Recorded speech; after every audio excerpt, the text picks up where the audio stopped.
If you look at your life and all you see is a graveyard of half-finished projects, a guitar sitting in the corner, an unfinished YouTube channel, a business idea you abandoned, a gym phase, a meditation phase, a sudden interest in learning something random, you probably feel a very specific emotion: shame. The world has a label for you. They call you unfocused, undisciplined, a jack of all trades. And you use that phrase to attack yourself. But what if I told you that you've been misdiagnosed? Psychology suggests this isn't a flaw, it's a survival strategy. Your brain isn't broken, it's adaptive.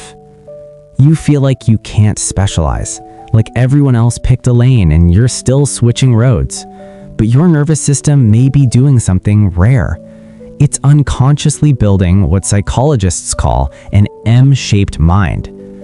While society pressures you to narrow down, your brain is preparing for a future where hyper-specialization is actually dangerous. The lie we were sold about success. For most of the last century, the world was a predictable place. If you picked one skill and practiced it long enough, you won. This was a kind environment, like golf. Same rules, same course, same swing. But that world doesn't exist anymore.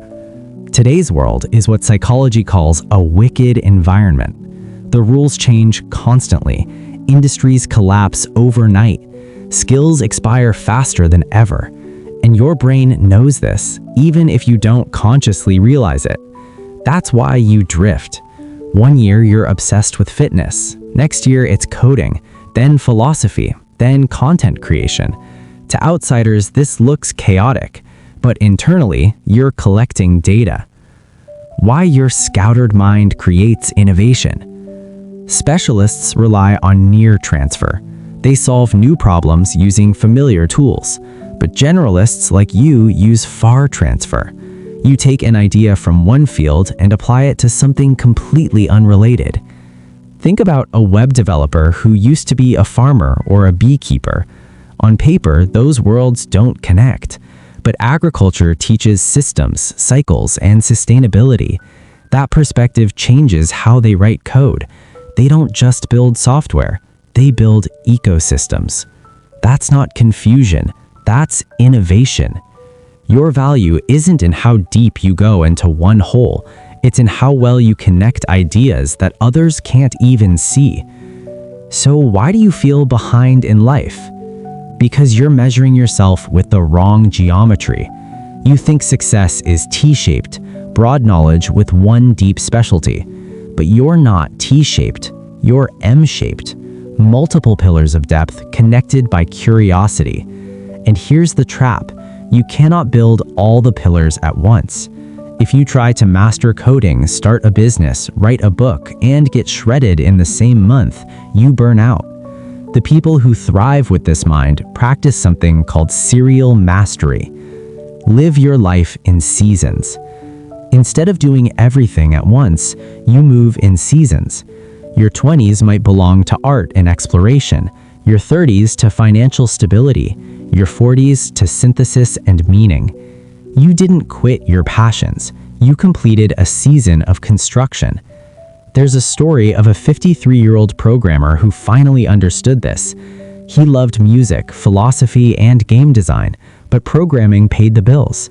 So he protected his energy, refused high-stress leadership roles, worked fewer hours, and slowly, all those interests merged into his own creative projects. That's the M-shape working exactly as designed. Evolutionary psychology, why you're hard to break. There's one final trait that makes you resilient. It's called redundancy. In nature, redundancy isn't wasteful, it's protection. Elephants rarely get cancer because they have multiple copies of cancer-fighting genes. If one fails, another activates. Your multiple skills work the same way. If you're only one thing and that industry collapses, you panic. But if you're a software developer who can teach, fix systems, communicate, and adopt, you're almost impossible to replace. Your so-called dabbling was actually strategic adaptability. Those half-finished hobbies weren't failures. They were semesters in the university of your own evolution. You were never meant to be just one thing. You were built to connect worlds others don't even notice. So stop apologizing for your curiosity. If this helped you see yourself differently, drop a heart in the comments. And if you want deeper psychology like this, subscribe and join the community linked below.